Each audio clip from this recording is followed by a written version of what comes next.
Finn in Germany says, "Dear Andrew and Ben, I hope this email finds you well. I'm wondering whether you saw Mario You know, Draghi." thank you, Finn. I am doing well. What a nice Doing opening. better now that we're 30 minutes into the pod. Yeah, Good vibe on that's the here. Monday mailbag spirit I'm looking for. Excellent. Mailbag Monday. You're going to get it right one of these days. It's fine. I'm wondering whether you saw Mario Draghi's report on EU competitiveness and proposed remedies. The report is quite damning. It hits on some of the core problems that have been discussed on the show before, and it also offers potential solutions, although at a spitting price point. 800 billion euros per year is the discussed figure. No matter how much taxes we claw back from Apple, we will still need to find a lot of other fruits to harvest. Anyway, the report was big news in the EU, with German primetime news covering it in multiple long segments over the last several days. So I wanted to ask, what niches do you see that the EU could fill in the tech landscape? It's unlikely we will see major semiconductor fabs here in the near future, for instance, but given the EU's strengths and weaknesses, what are our opportunities? So, what do you think? If you were in charge of the EU Commission in Brussels, are there any particular areas you would emphasize? Look, I can imagine a world of international comedy, COMITY, Mm, where we sort of all get along and hold hands and move past our tribalistic political monoculture movement. Asking me to imagine how I'd reform the EU, it might be a step too far. It's a little early in the morning, just to be totally honest. yep. Uh, uh, the EU's in a tough spot. I think is definitely one way to put it. One of the issues with technology and just with industrialization sort of in general does come back to energy. I do Mm-hmm. see the energy issue being really fundamental and core to sort of a lot of the challenges. You have Germany shutting down nuclear plants. Obviously, they've to some extent lost access to cheap Russian gas. They're still getting some of it via the Ukraine, but you have this entire sort of fantasy world where could lecture everyone about global warming while getting super cheap energy at the same time, and suddenly sort of when that goes away and being sort of this ideological opposition to kind of energy as a whole is Mm-hmm. sort of a big problem, and this worries me because I obviously there's things like high precision manufacturing. You talk about tech, you have things like ASML isn't just lithography machines, it's things like these unbelievable mirrors that are sourced, from Germany, from Zeiss, that are just like the smoothest material like ever known to man, or whatever, right? And like the different pieces that go into that, and you have real industrial successes. Like you have things like Airbus that has obviously been, is doing much better than our Boeing, to say the least. And so there's Ford's a lot. wearing it. Yep.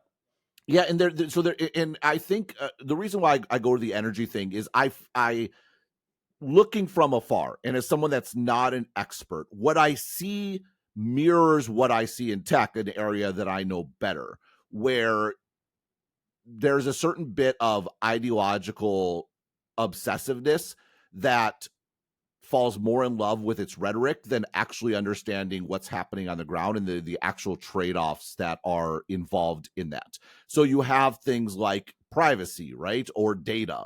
And it's like the what these have come to mean in the mind of the EU bureaucrat ends up being pretty far divorced from the reality of like how computers work, and like Mm. the fact that there is going to be data collected, because the literal function of a computer on the internet is to transfer data back and forth, and suddenly you're reaching down and all this stuff is sort of becoming illegal or not allowed, and it's almost like religious in its fervor and in its dismissal of real trade-offs, right? And Right. I've talked about aspects of US as monoculture, US as world entertainment is a bit where you don't actually watching a TV show. Like what's the example? Oh, like so everyone's very into this new show Industry on HBO, right? Mm. And so I think you're a fan. My friend Randy's a big fan. And so, I try to do my good friend diligence. I sat down to watch a couple episodes. And again, I'm just fundamentally broken in terms of TV. I just always feels like work to me. I don't even ask you anymore. I Yeah. texted our group chat and you responded, and I was not talking to you when I recommended Industry. And I feel bad, right? I'm like the friend that never goes out and then stops getting invited. And it's actually the lack of invitations, even though everyone feels awkward about it. God, that's me and TV by and large.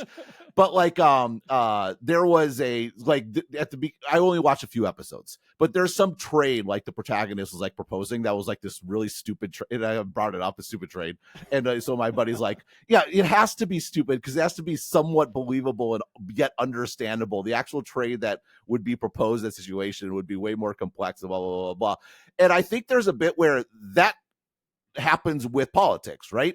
Where you talk about like data, or it happens with energy, and it's really easy to get sort of high level sort of this is what it is, but the actual details are really complicated and there's lots of real fundamental trade-offs. But if you're not exposed to the lower levels or have that level of understanding, and yet you suddenly become super committed to the top level sort of view, you just end up making crazy decisions in the full context of what's going on that leaves you like fundamentally impaired and limited.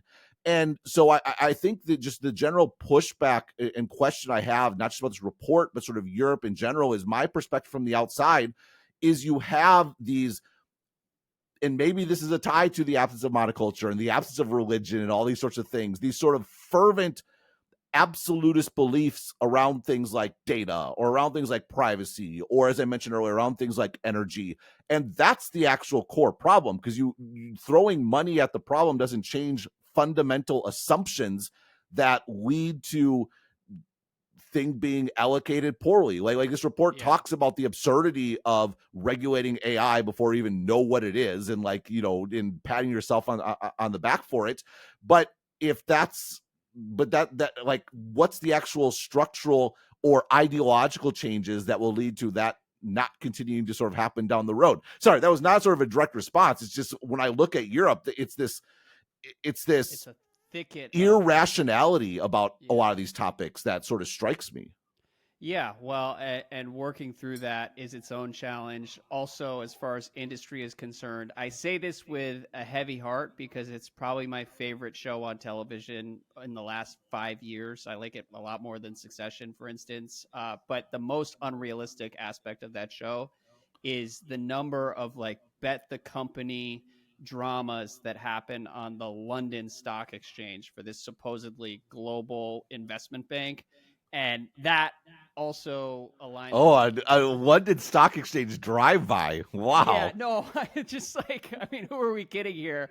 And that would be another challenge that I would guess exists in the EU as they try to jumpstart a new tech economy. Is like, I just don't know how much capital there is in the EU at this point to fund startups the way. I don't know. There's Europe's still rich, right? Like, I mean, I know there's those charts about the extent to which the U.S. has sort of separated from the EU, and that should be a real wake-up call to the EU. Those charts are also a little overstated because of the massive appreciation in U.S. currency over the last decade. So that is, it's not all of it, but it is some portion of it. But the fact remains, I mean, just visit Europe. It's still it's nice. It's still rich. There's still a lot of money floating around.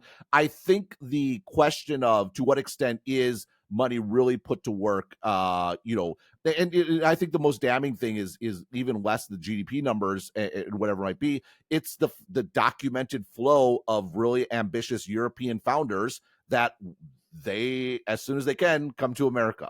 And it's sort of depressing when, as someone that operates a U.S. company, has to deal with U.S. sort of taxes and U.S. regulations and all these sorts of things that for a relatively small business like mine shouldn't be that complicated. And yet the amount that I spend on this stuff is kind of absurd and ridiculous.